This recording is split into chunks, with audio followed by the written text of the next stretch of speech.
Deep Probe, the SMNI presidential candidates interview.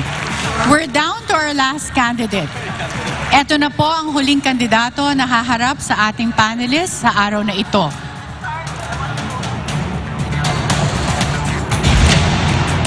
Sa gitna ng samot-saring isyong ibinabato laban sa kanyang pamilya, nananatiling matibay at may paninindigan para sa bayan. Bit-bit ang mga pangakong pagbabago para sa ikabuunlad ng bansa. Trabaho para sa mga Pilipino, murang kuryente, industrialisasyon, kalidad na edukasyon, reforma sa iba't ibang sektor, at pagkakaisa ng sambayanang Pilipino ang sentro ng kanyang kampanya. Bilang Pangulo ng Republika ng Pilipinas, sinabi ko na ako'y tatakbo dahil ang aking layunin, ang aking dating bansa ay pagkaisa muli ang sambayanang Pilipino. Pagandahin po natin ang ating minamahal na bansang Pilipinas. Sama-sama po tayong pabangon muli. Tumatakbong Pangulo mula sa Partido Federal ng Pilipinas, Ferdinand Bongbong Marcos Jr.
Marcos. Thank you. Good evening. Good evening.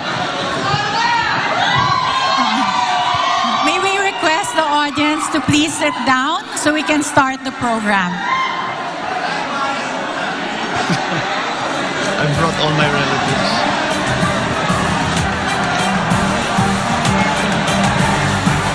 Everyone, can we ask everyone to please sit down so we can start the program?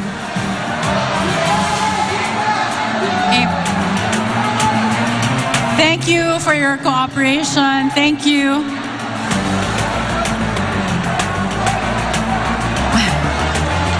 Okay. Senator Marcos, you have the floor, and the panelists will be asking you questions. Thank you. Thank you.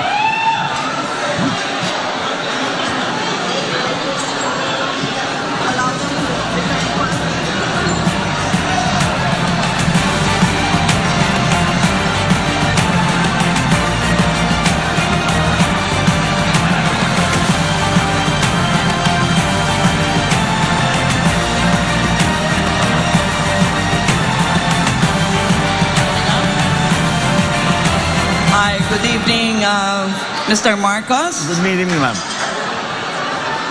If this were, I've never been to a campaign rally, but if this looks like it, and maybe multiplied so many times over, I can imagine what you're feeling is like euphoria, isn't it? It's, because we're not even involved and we are feeling euphoric here.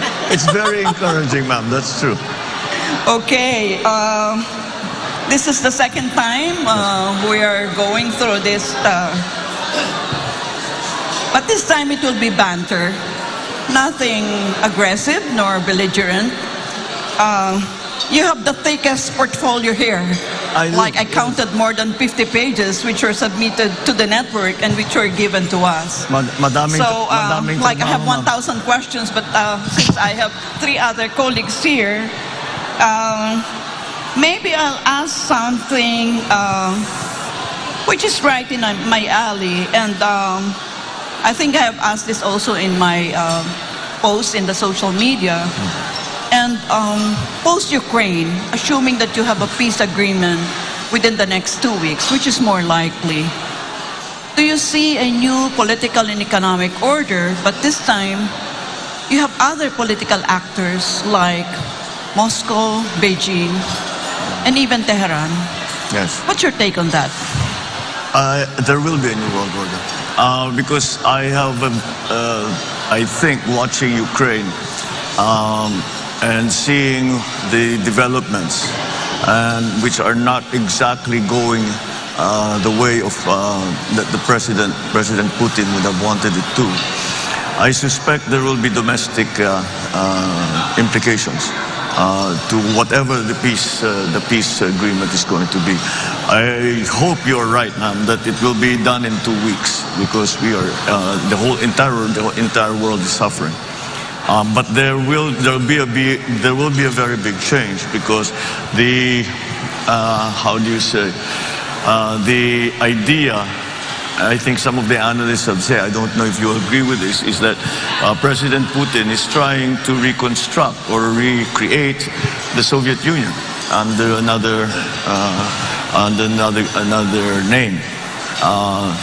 So perhaps this was his move. Should he weaken as a political figure in his own country, in Russia, then certainly the policy, that policy of trying to gain territory through whatever means, as he says, because to provide for him a buffer to NATO, whatever the reason might truly be. I think that will have to be re-studied by whoever will be most dominant in Russian domestic politics after Putin.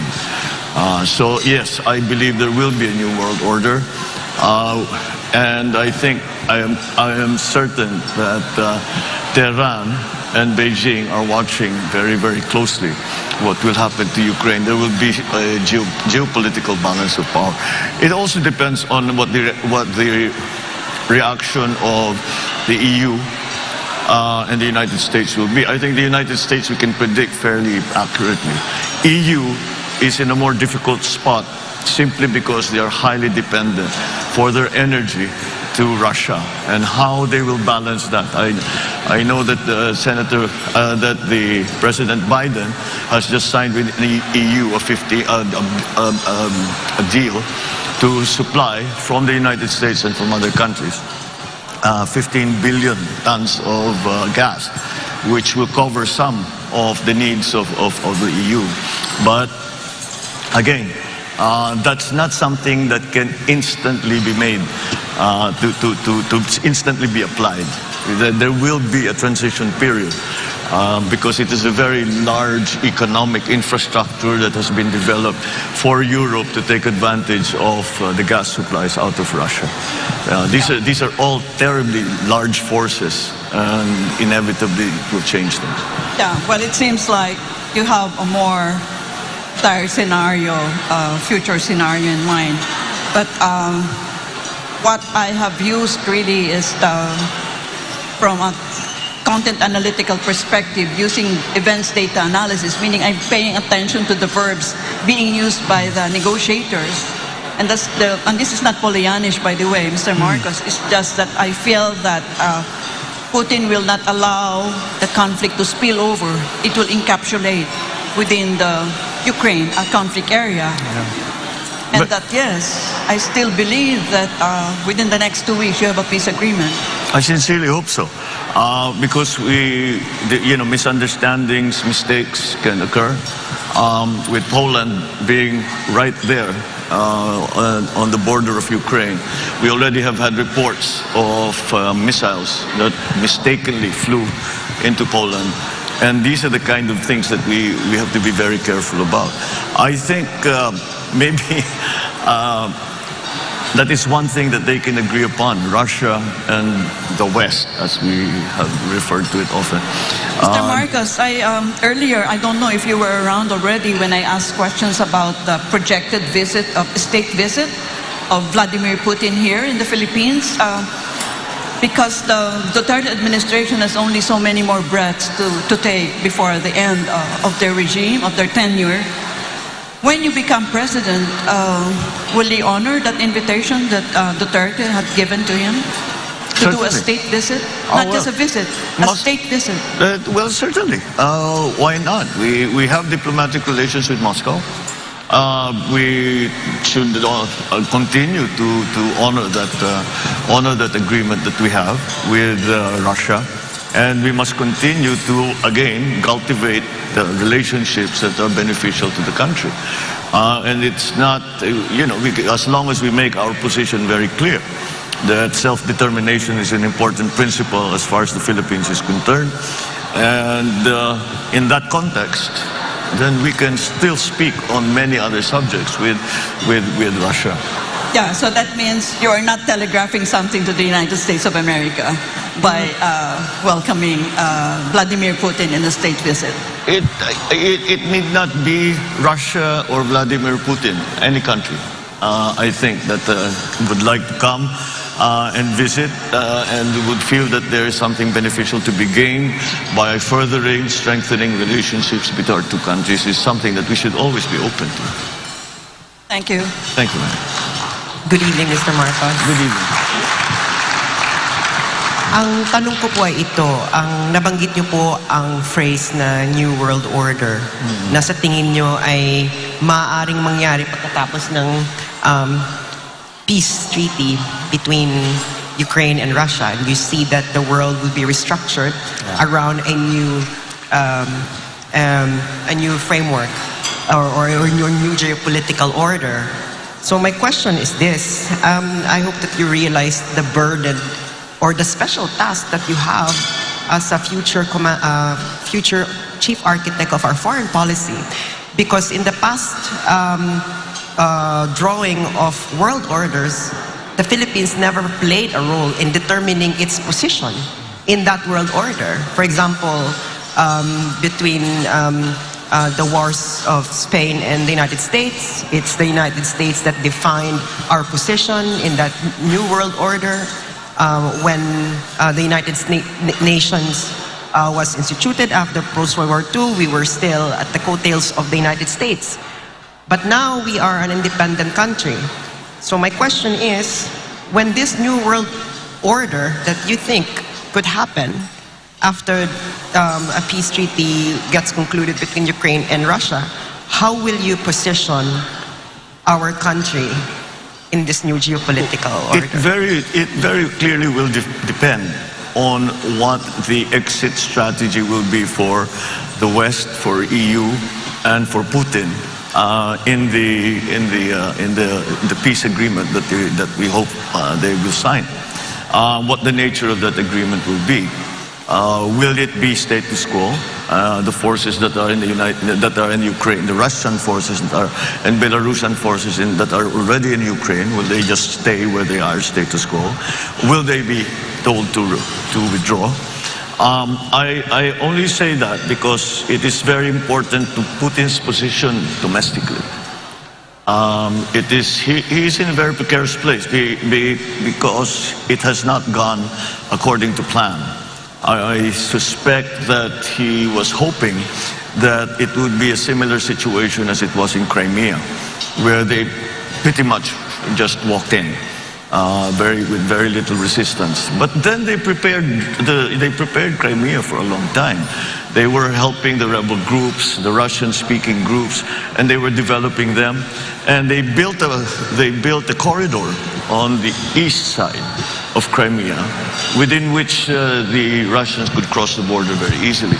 That hasn't been the case in Ukraine. And so, depending on how it is viewed, the peace treaty that we hope will come, it depends on how it is viewed by the local domestic political scenarios in Russia itself. That, whatever the reaction will be to Putin, will fix one of the variables in the geopolitical new world order. So we still have to wait to see what happens. I'm sure China is waiting with bated breath to see what's going to happen here. Tehran, I'm sure, as the professor mentioned, is clearly a player in this regard. And in the Middle East now, so far it has not affected the Middle East in any way so far. But maybe if it works out for Russia, if it works out for Vladimir Putin, China might be emboldened to make their own moves. Tehran might be emboldened to make their own moves. On the other hand, if it is very much a rejection of the idea of Putin of taking over a country, then perhaps that will also influence their thinking as to what can and cannot be done for their own interests. So yes, I don't think we can predict very closely, because we cannot. I hope to be as optimistic as the professor, but I don't see it happening in 2 weeks, to be perfectly honest. I hope it is. I hope it does, because the economic effects on every single person in the world has been enormous. And it is going to be enormous for a good long while. It's not going to go away anytime soon. Sir, since we have a mutual defense treaty with the United States, that would affect, I'm sure that would play a role in how, our country would position ourselves in this new geopolitical world order. So my question is, to what extent will you allow the United States influence your actual decision making in how you're going to craft the future foreign policy of the Philippines when that new world order has already taken shape? Well, we have a very special relationship with the United States, and it's something that we have had and developed over 100 years, starting from being essentially a colony to a very strong partner here in this, especially in this part of the world, in the region. And that, I think, has been a good thing for both countries, both for the United States and for the Philippines. And that I think we can still depend on that. But the scenario that you spoke about, where we historically have always been with the United States, is still, I think, a carryover, a hangover of the Cold War. And we discussed it a little bit the last time. And I don't think the geopolitics of today are the same. And we now have to tread that very fine line to make sure that it's the Philippines, it's the Philippine interests that are the primacy of Philippine interests in anything. Now, in geopolitics, especially, we have another superpower 600 kilometers from our coastline, China. That puts, again, the Philippines in quite a precarious position. We're lucky because we're important geopolitically, even just we're strategically. We are unlucky because we are important geopolitically, and we've become a bit of a hot potato when it comes to that. So we definitely have to consider what is best always for the Philippines. And how do we achieve that? With our existing partnerships, alliances, as they stand now, with what will be a new world order. Will it be a very big change? Will it be a small, slight change? Will it be a big change for Russia and a small change for everybody else? There are many moving parts to this thing, and it's not something that is easily definable. But I think once the peace agreement is made, we will study it very, very closely, and we will ask our best experts to determine what is the effect in these other countries. What is the effect to Tehran, to Iran? What's the effect? How does it change their thinking in Beijing? How does it change the thinking in Washington, D.C.? These are the big players. These are the people we have to deal with. So yes, it's not, I wish I could give you a categorical answer, but until we know exactly what that peace treaty will contain, it's very difficult, and to know what will happen after that in Russia.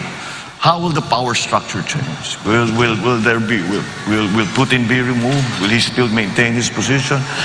All of these things are going to play a part in what it will look like after that peace agreement. Senator, good evening. Hi. With this as a backdrop, the discussion with Russia, Ukraine, I was wondering if you can pivot to domestic concerns, particularly your energy policy. Yeah. Because as you said, the conflict is being felt worldwide, and among the things that we are seeing are sky-high fuel prices. But how would you address this? What would be your policies, particularly with energy security, going beyond this issue? In the past week or so, since the war in Ukraine began, I have been espousing a policy of subsidizing all oil imports. Because the idea is that, yes, transport is the first sector that's going to be affected, but everyone will be affected. And therefore, if we are to support everyone, we have to subsidize all oil imports, in my view. However, I have been crunching the numbers. We can't do it. We cannot afford it. It's that simple. So we have to focus now. Now, maliwanag, yung mga transport group talagang naghihingalo dahil dito sa pagtaas ng presyo ng langis. Pero alam naman natin, pag tumaas ang presyo ng langis, sabay-sabay susunod na yung mga iba. So we have to focus in the sectors that will actually that will mitigate the effects of the oil price rise. Perhaps, well, there still exists the option of perhaps giving a tax holiday on the excise taxes to the oil for the oil imports. However, the pandemic is not over. We do not know what is going to happen next. When each time we thought tapos na, it came back. And I'm sure all of us after Christmas, after the Omicron hit at the end of January, sabi natin siguro baka tapos na ito, baka wala na. But then we hear news now about Korea, about China, about Hong Kong, that they're locking down again. So we need those funds. Well, the government doesn't need the funds, people need the funds. And so we will still have to continue to collect as much as we can in preparation for any possible occurrence in terms of the pandemic. Baka may bagong strain, baka may babalik. But I don't think we will ever return to a time of lockdown anymore. Senator, just before we go on the break, I was wondering if you can clarify your position on the oil price stabilization fund, because there's been some talk in social media to report, and I don't know if you are. Of course, the appeal is that there will be subsidy when prices are high. Yes. But the downside is that prices will remain high because when global prices dip. Yeah. And there's the argument, of course, that the market is always more efficient in determining prices. Could you clarify your position? No, I think it is not to change the price of the oil. It's to change the rate of change. It is to try and mitigate the rate of change. So that, let's say, if the price increase is from Sunday to Monday, instead of increasing the full, let's say we're going to increase by, I don't know, 5 pesos, let's say. Instead of doing it all in one shot, we do it slowly because we have a stabilization fund. There is no way to bring the price of oil down from the Philippines. We are at the mercy of the oil producers. We in the Philippines, if I'm not mistaken, are 0.07% of the fossil fuel market, and therefore have very little influence on pricing. And we produce very little in terms of oil production. Malampaya is about, they say will dry up in the next 2 or 3 years. So yes, it is a very, very big problem. But the OPSF that I proposed is really to lessen the impact, and instead of making the impact instantaneous, we will try to make it happen over a longer time to give businessmen, consumers more time to adjust and to plan for the new regime of oil prices and oil products that would come to the Philippines. Senador, kung may time pa? We'll have to take a short break for now. Yes. It's okay. Sorry, Rolex.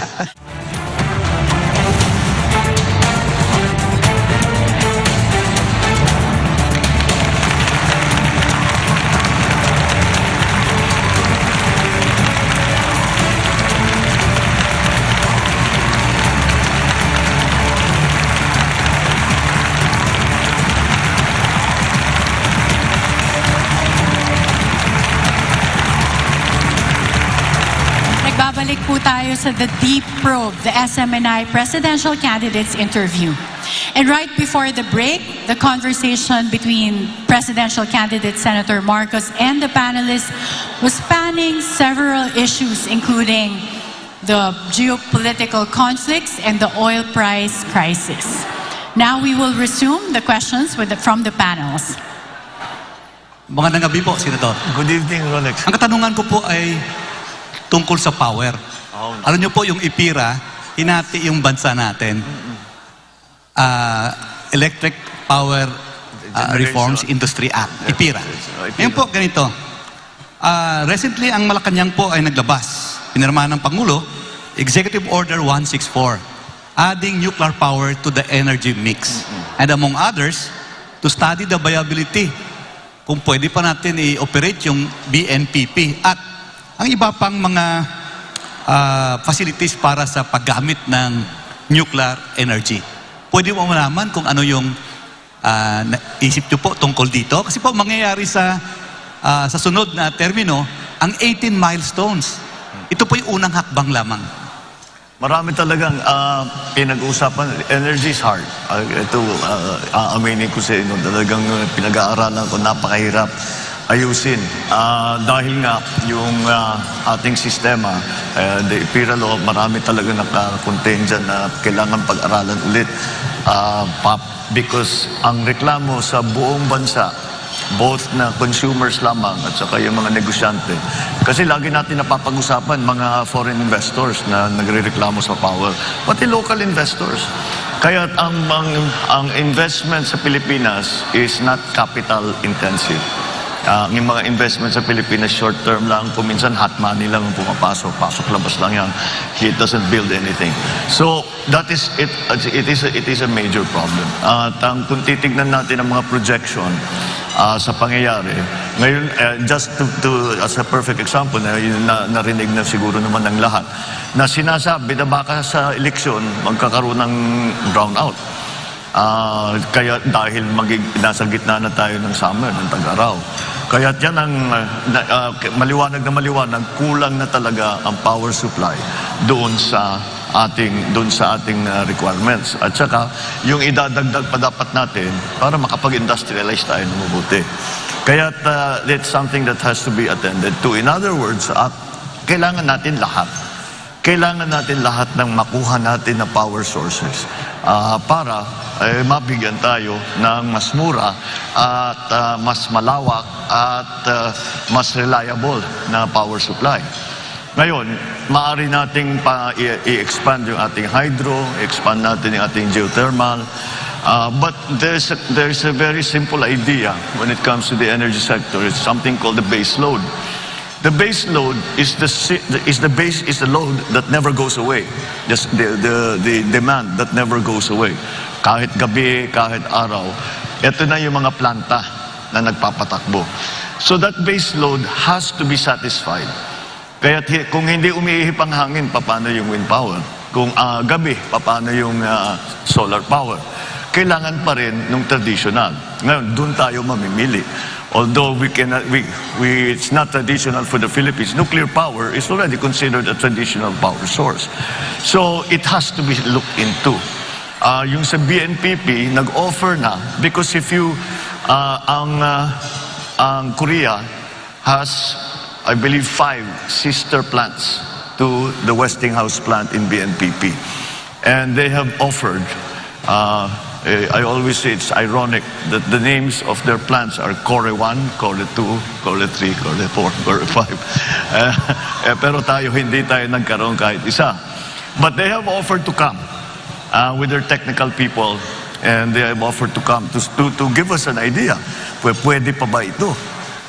Because kahit pa paano, the BNPP, the Bataan Nuclear Power Plant, was supposed to go online with 650 megawatts in 1986. That's a long time ago.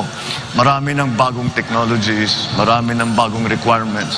So we'll see. We have to. I think we should be open to our Korean friends to come and to tell us if this is still viable or you have to do something else. When it comes to nuclear power as an idea, well, let's just follow the science. Because dito naging political sa Pilipinas. It's also political in other places. But in our particular case, the reason we have no nuclear power plant at all is pure politics. Did not really follow the science. So we have to look into it. Because, even after Fukushima, when everybody was saying nuclear power is we have to rethink, we have to, kailangan natin pag-aralan ulit yan, mukhang delikado. Walang nagbago ng kanilang pagplano na pagpatayo ng nuclear power plant kahit saan. America tuloy-tuloy pa rin. Sa France, the majority of their power is already created by nuclear power. So in the other countries, ganun din. So I still think that it's something we should examine. There are many new technologies. One of the ones that we keep reading about are the modular nuclear power plant. They start with a small one. Gusto mong palakihin, bumili ka ulit ng module, ikakabit mo rin palaki mo ng palaki hanggat gusto mo. Siguro naman kaya natin patakbuhin ang nuclear power plant. Wala naman, there's no reason na bakit hindi kaya ng Pilipino na magpatakbo ng nuclear power plant. So, it's something that should be part of the mix. Kasama diyan is COP26, where we decided to cut down on coal-fired power generation. And what happened, nagtaasan ng presyo kasi walang kapalit sa renewable. Ibig sabihin, yung mix ng renewable at saka traditional, kailangan talaga natin, we have to decide once and for all, what is the mix that's good for the Philippines. I think it's not going to be a static point. I think as years go on and we develop renewables, we develop other sources of power, that mix is going to slowly shift towards renewables, hopefully, because that's what we want because of climate change. But nonetheless, that mix is still something that's up in the air, that we haven't really determined what is proper and appropriate for the Philippine setting. But to make a short answer to your question, is that lahat kailangan natin. Kailangan natin palakihin ng hydroelectric, kailangan natin palakihin yung geothermal, kailangan natin paramihan ng mga power plant, kailangan natin tumingin sa mga bagong technologies, wind farm, solar, kailangan natin tingnan ng nuclear. At kung kailangan talaga, di balikan natin oil-fired. But oil-fired has become less and less attractive because of what's happening in the volatility of oil prices, especially in the last 2-3 years. Then with this new development in Ukraine, talagang kailangan pag-isip-isipan natin na mabuti. Kasi baka maipit tayo, pag tumaas na naman yan, hindi natin maipatakbo yung planta natin, balik na naman tayo sa dati, nasa brownout na naman tayo. Now we have lots of coal here in the Philippines. The Chinese claim to have good enough technology. I've actually visited one of their coal-fired plants that na malinis na, that they're able to extract the carbon and they're able to dispose of the carbon properly. So all of these things we need to look into. Lahat yan kailangan natin. Well, after the generating companies, meron po tayong Transco. Marami reklamo sa Transco. Senador, open ba kayo sa idea na katulad ng tubig, may west sector operator, may east sector operator. Chachap-chap natin ang Transco. I don't think so. May economies of scale yan eh. Ang business model ng high tension na delivery na ginagamit ng Transco is the same as a tollway. You maintain the tollway, you collect toll, and that's how you pay for what you build. That's the same thing that Transco should be doing. Yun lamang siguro na hindi sapat. Sa amin lang, marami kaming pangangailangan dyan sa Transco. We were hoping to build a high-tension cable from Ilocos Norte to directly export the power we are producing via windmills directly to Manila, because that's where the demand is. And it's more profitable for us. But hanggang ngayon, hindi pa nangyayari. And I'm not sure, I'm not privy to the board meetings and the discussions going on in Transco. So I do not know quite why wala pa yan. But yes, it really should be a simple operation na kaya madali lang naman patakbuhin dapat yan. Kaya pag-aralan natin kung bakit nagkakaganon. You mentioned Ipira. We have to look back at Ipira. I think Ipira might already have at least certain provisions in Ipira are already obsolete. As a matter of fact. Senator? Yes. I hope you don't mind. I'd like to switch topics a little bit because we have a short period to ask so many issues. All right. I'd like to ask about agriculture because you've mentioned that in the last time you were here. One of the biggest problems that this sector is facing is the aging of farmers. Yes. One study I've read said that their average age is between 57 and 59. And the worst thing is their children don't want to go into agriculture.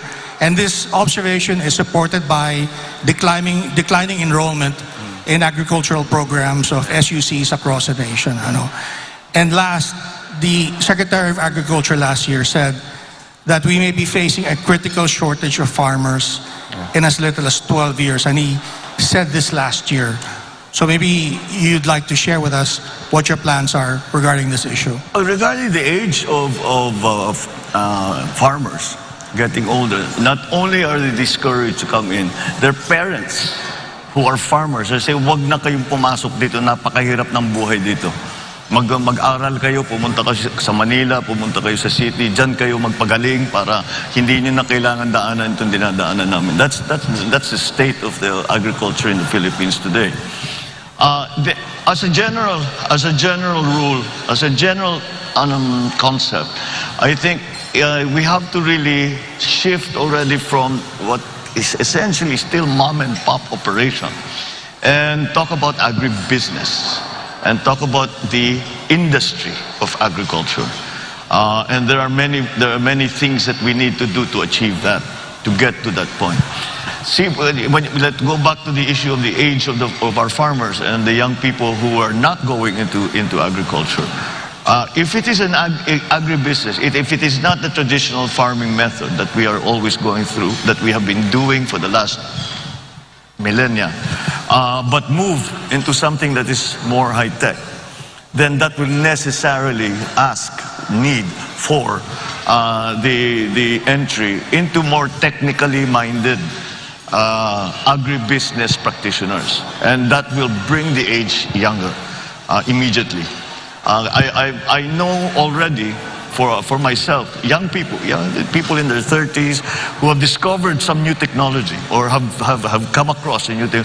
Bagay sa atin to, gawin natin.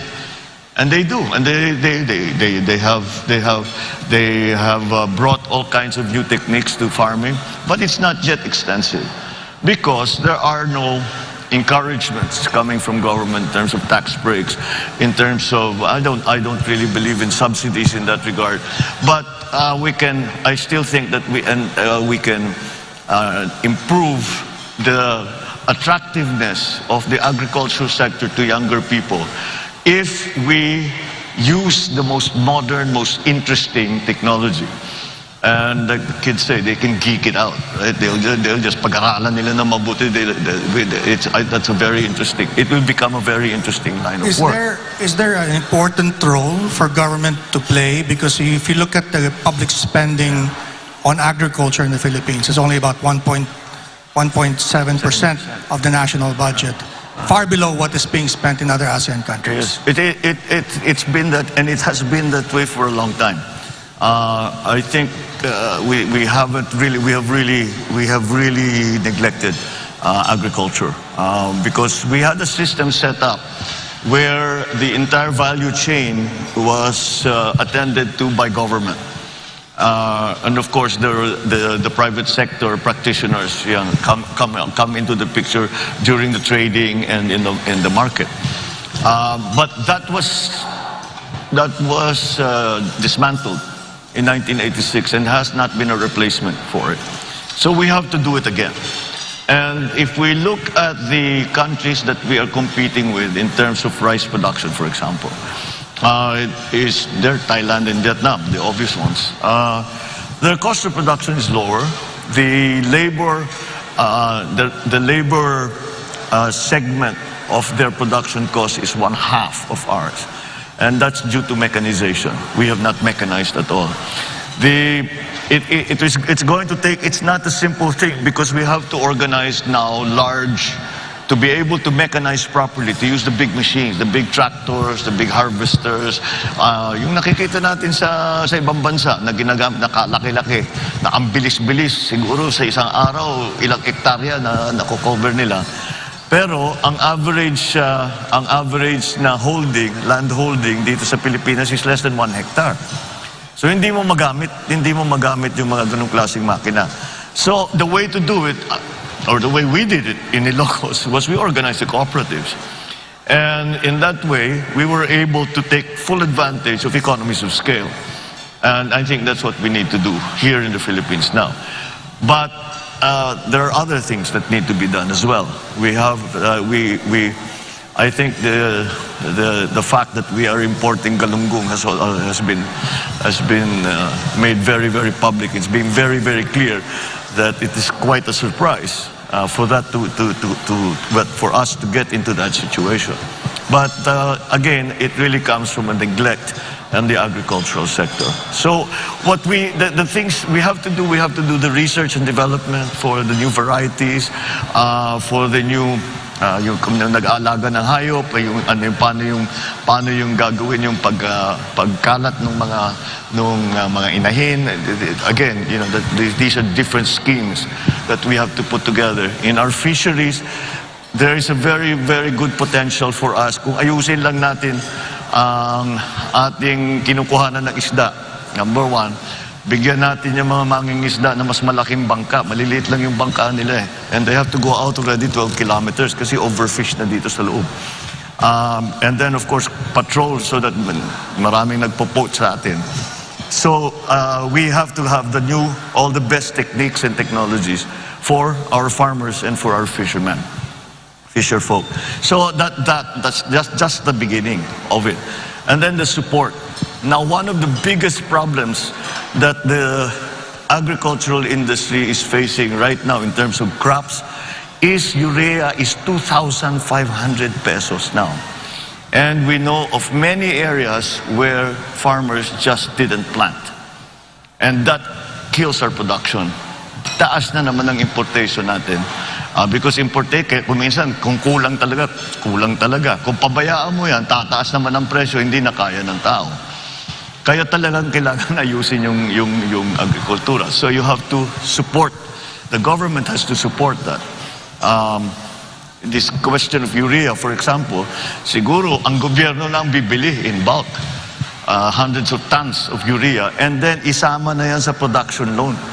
Bago planting season, magbibigay ka ng production loan sa farmer, yung iba pera, yung iba seedlings, yung iba abono, the fertilizer, at saka yung pesticide.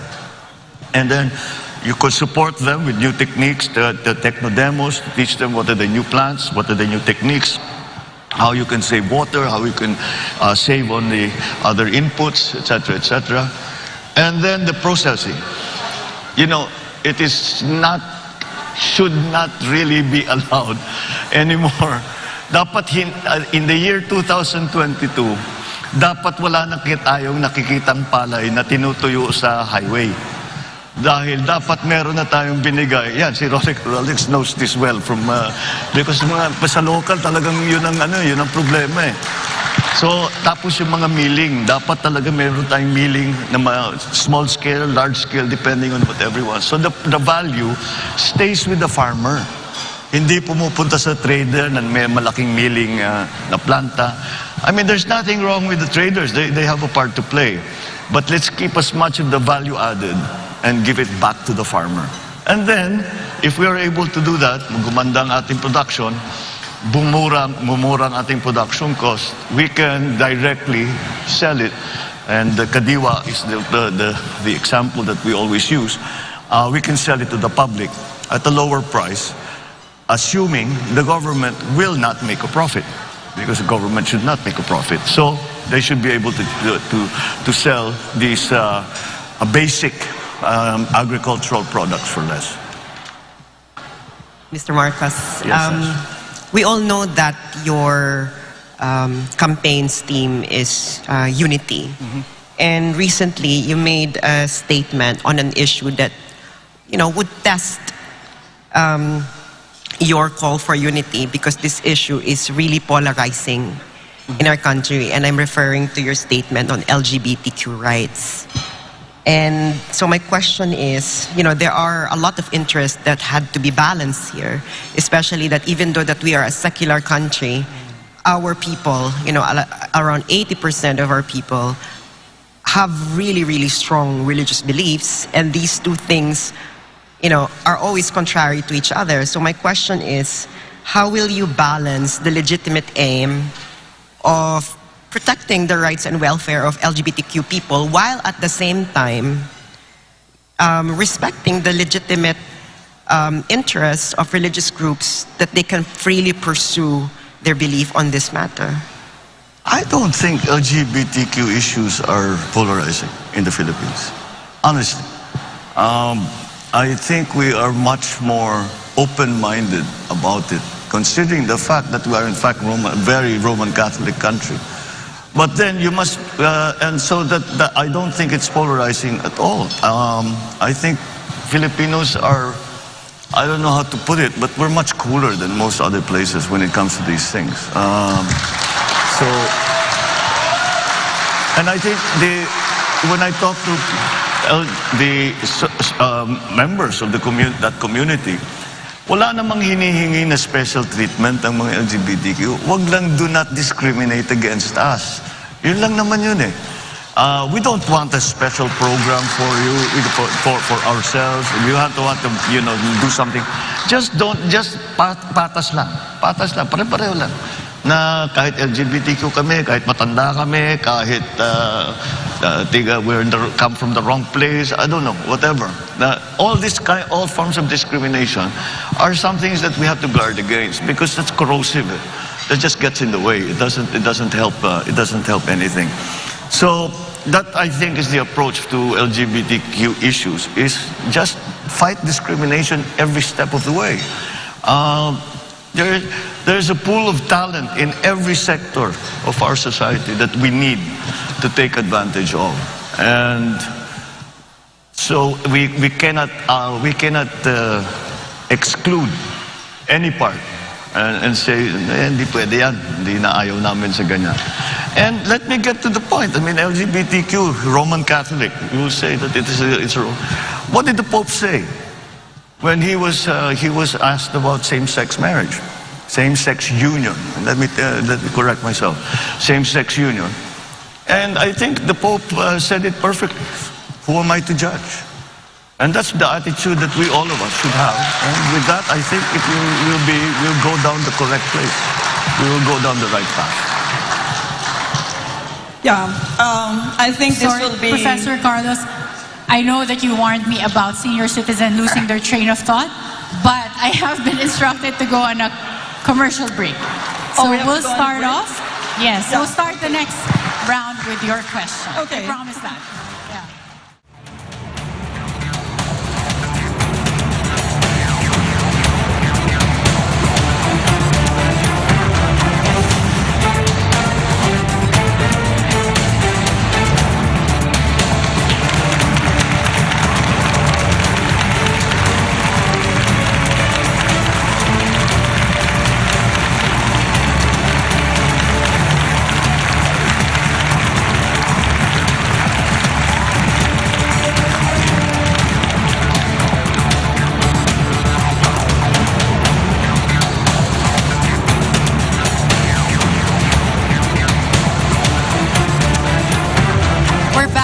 deep probe, the SMNI presidential candidates interview.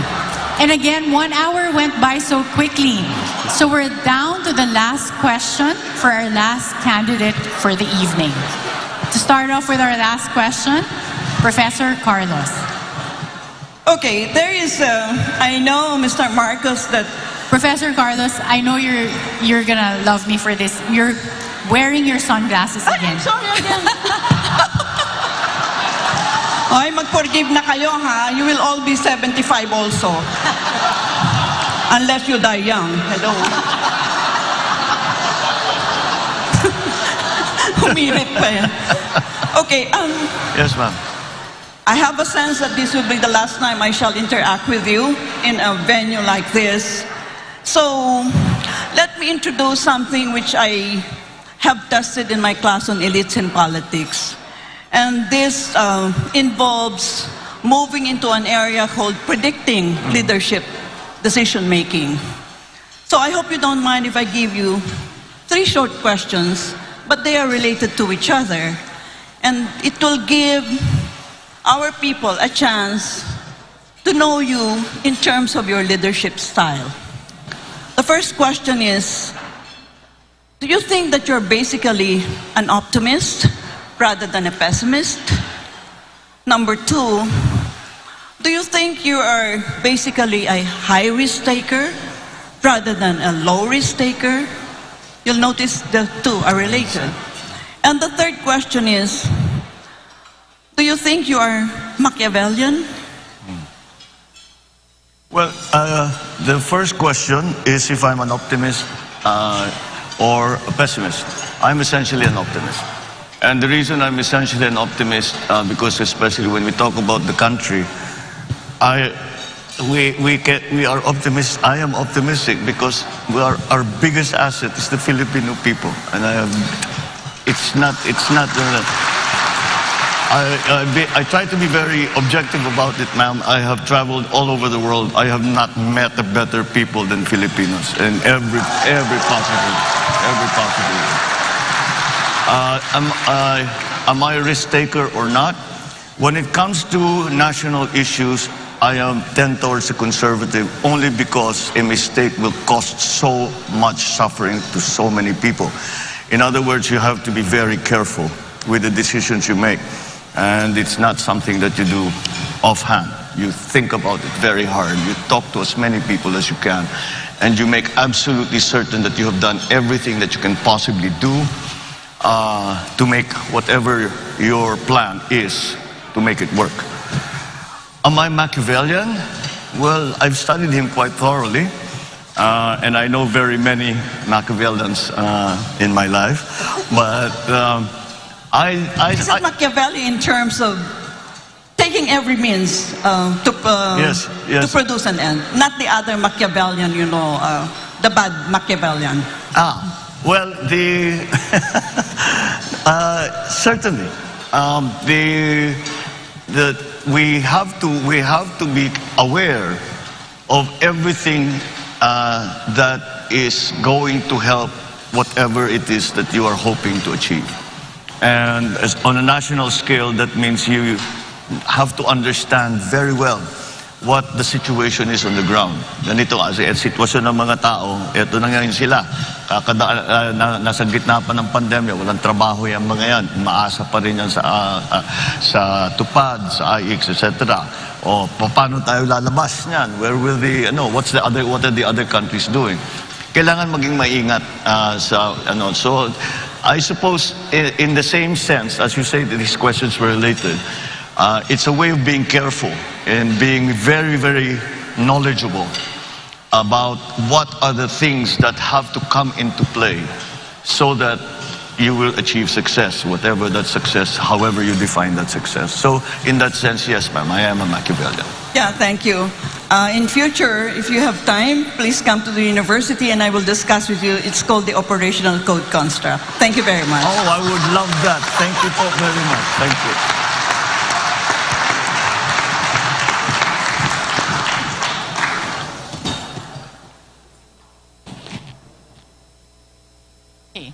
So sorry, I know we were getting requests for extension, but we want to be strict about keeping it to 1 hour for all of the presidential candidates.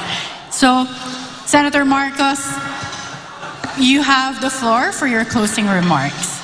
Well, first of all, I thank again our panelists and SMNI for this opportunity to speak on the many issues that have yet to be explored. The format as well, I think, is quite constructive. So thank you to SMNI for that. Thank you to our panelists here. I hope to continue to lay out what programs that form a part of the platform, the planks of the platform, for the possibility for the next administration, for the possibilities for the next administration.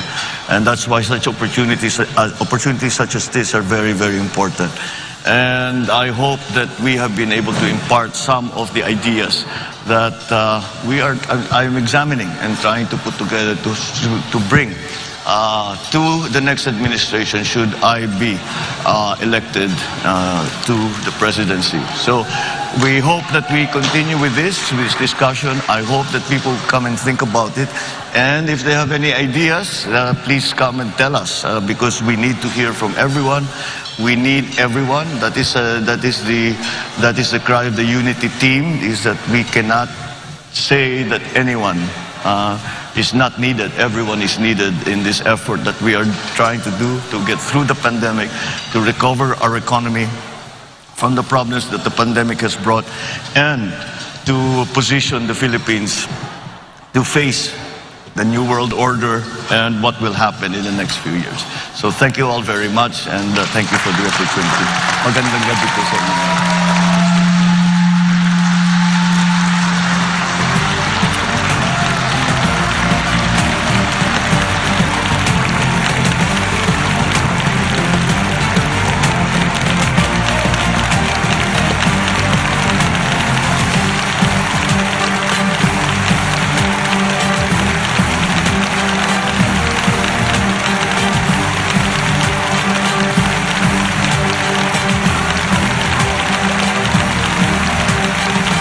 Salamat po, Senator Bongbong Marcos, and maraming salamat to all our panelists. Sa pamamagitan ng SMNI Deep Probe, sinubok namin na dalhin sa ibang level ang pagkilatis sa ating mga presidential candidates. After all, the presidential post is the highest position of leadership in our country. Napakahalagang desisyon ang pagpili natin ng susunod na Pangulo ng ating bansa. We hope that today's Deep Probe gave people an opportunity to further scrutinize our candidates. Thank you to all our candidates who joined us today. Thank you for giving us an opportunity to get to know you more. And of course, thank you to the panelists for sharing your expertise. Good evening, everyone, and thank you for joining us tonight.